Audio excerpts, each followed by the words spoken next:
I left my husband because he couldn't get over his parents dying, and I don't feel guilty about it.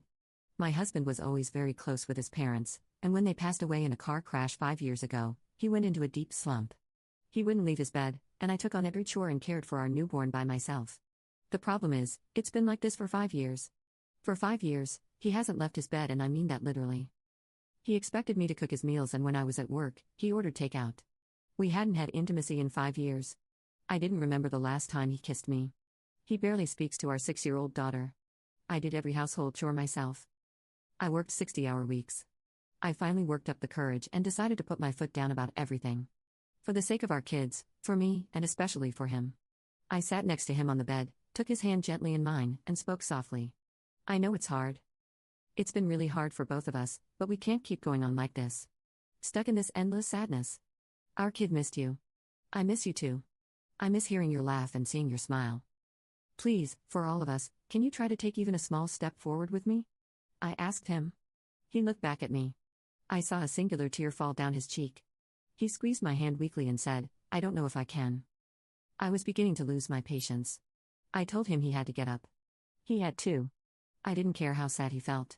He had to get up. He went silent. The air felt heavy, and then I said that I couldn't keep doing this alone. I was tired. He told me that I had no idea of how it felt to lose my parents and refused to speak to me after that. I yelled, You're seriously telling me I don't understand what it's like to lose someone? You were getting your master's degree. You were studying to be something. While you were in school, I supported you through everything. I paid for your tuition. I paid for the house that we're living in. I worked almost 70 hours a week to put food on the table for us while trying to be there for our kids. You remember it? During that time, Andrew died. My own brother and I couldn't even attend his funeral because I had to work to put food on our table. When Drew died, I didn't have time to mope around and stay in bed every day. I had to get up and work even harder for you. For us. I was still here for you. When you decided to leave school in the middle of the semester, I still paid for the full class. When you needed therapy, I paid for it. Whenever you needed a shoulder to cry on or someone to be strong for you, I did it. I was there. I was depressed, John. I didn't want to get out of bed in the morning. I didn't want to be the only one taking care of Connor. Taking him to school every day before I work a 10-hour shift and not being able to greet him as he gets off the bus. I'm not trying to invalidate your feelings, but after 5 years of grieving, I'm tired. John didn't say anything. He just looked at me. I asked him if he had anything to say and he stayed silent. This infuriated me because it felt like I was talking to a brick wall. I woke Connor up and I left the house for the night and got a hotel. I needed some space away. On the drive there, Connor asked me why Dad wasn't coming with us, and I told him that he would rather stay in bed because he needed some rest. After we left, he kept calling me and texting me. I texted him back that I would see him in the morning and he sent a text to come back home that instant, but I needed some space from him. I turned my phone on Do Not Disturb, put Connor to bed, and got his clothes ready for school the next morning. While he was asleep, I started writing a letter to give to John. The next morning, I woke up Connor and drove him to school.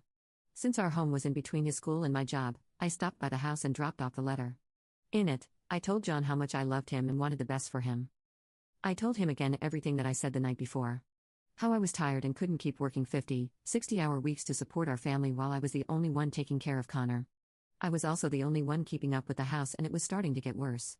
Clothes and dishes would often pile up in the sink and would still be there when I got home. The rooms were messy if I didn't straighten them up, and you can forget about dusting.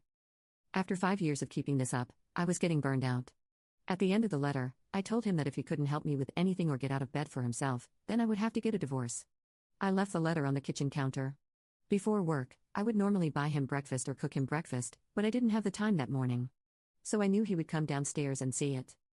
Around 11 o'clock, while I was at work, John called me and was yelling on the phone.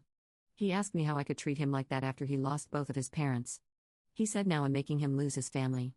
I said that it wasn't the best time to talk about this and that we could talk when I got home. When I got home that night, I was greeted at the door by John. This was the first time I saw him out of bed after I got off work in years, but it wasn't a pleasant surprise. He started talking about the letter I dropped off and how I was selfish and a lowlife for wanting to break up our family. He was screaming and throwing things in the living room. He said that I was a failure at being a wife and a mom and that I would never be half the woman his therapist was. He said she would let him express himself and didn't judge him like I did. I let him get all of his emotions and words out before I got up, wiped the tears on my face, and without a word, I left the house. I drove around but not to the hotel this time.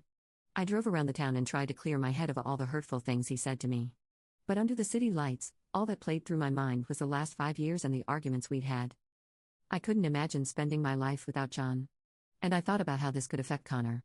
I thought about couples therapy, but between the house and the kids and only one income, I knew we wouldn't be able to afford both of our therapists.